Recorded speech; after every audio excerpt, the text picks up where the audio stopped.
Hello everyone, माझ्या YouTube चॅनलवर आपल्या सगळ्यांचे स्वागत असो. आज मी तुम्हाला क्लिन्झिंगचं सांगणार आहे. क्लिन्झिंग, हातावर क्लिन्झिंग.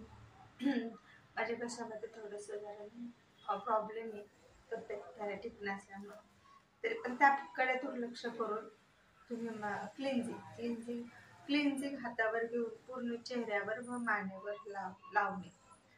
मसाज नाही का 10 ते 15 मिनिटं क्लायंटसाठी. वयोमर्यादेनुसार आहे ना मसाज द्यायचा असतो. 18 ते 15 वर्ष असेल तर 7 ते 8 मिनिटं मसाज द्यायचा. ग्लो फेशियल 25 ते 35 वर्ष तर 10 ते 15 मिनिटं मसाज द्यायचा. फेस क्लीन 35 ते 45 वर्ष असेल तर 15 ते 20 मिनिटं मसाज द्यायचा. फेशियल 45 ते 55 वयोमर्यादा असेल तर 25 मिनिटं द्यायचे फेशियल.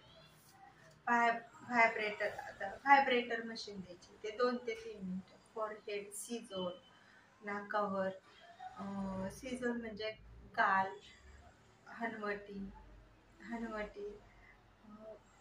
डायरेक्शन 2 ते 3 मिनिटं करावे. डोक्यावर आणि मानेवर पण व्हायब्रेटर मसाज करू नये. डोक्यावर आणि मानेवर व्हायब्रेटर मसाज करायचा नाहीये. सी-झोन म्हणजे हे गाल आणि हे गाल. आणि ब्लॅक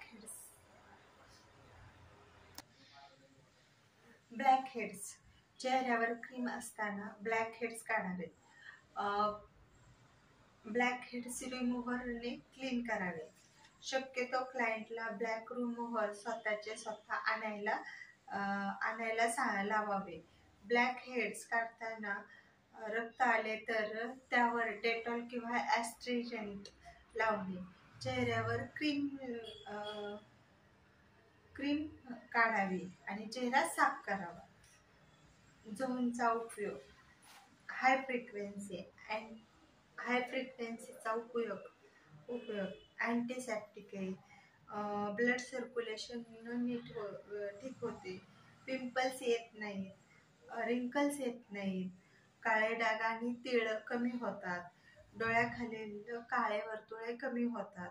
स्किनवर इन्फेक्शन होत नाही. HP बॅलन्स करतात. ह्या नोट्स आहेत ना, मी तुम्हाला म्हणजे डिस्क्रिप्शनमध्ये देणार आहेत. ह्या सगळ्या नोट्स आहेत माझ्याकडं, ते मी सगळं देणार आहे. या पद्धतीचे आपण क्लिन्झिंगचा हे क्लिन्झिंगच्या नोट्स त्या मी सगळ्या आहेत ना डिस्क्रिप्शन बॉक्समध्ये देणार आहे. मी आता जे सांगितलंय ना ते सगळं मी डिस्क्रिप्शनमध्ये देणार आहे. तर ते तुम्ही ना चेक करा आणि त्याच्यावरती थोडासा अभ्यास करा. बस मी सगळं पर्सनल म्हणजे बेसिक आणि ॲडव्हान्स सगळे तुम्हाला थेअरी, प्रॅक्टिकल वर्क सगळं शिकवणार आहे. पण त्यासाठी माझ्या फक्त चॅनलला सबस्क्राईब करा आणि मला सपोर्ट करा. थँक्यू.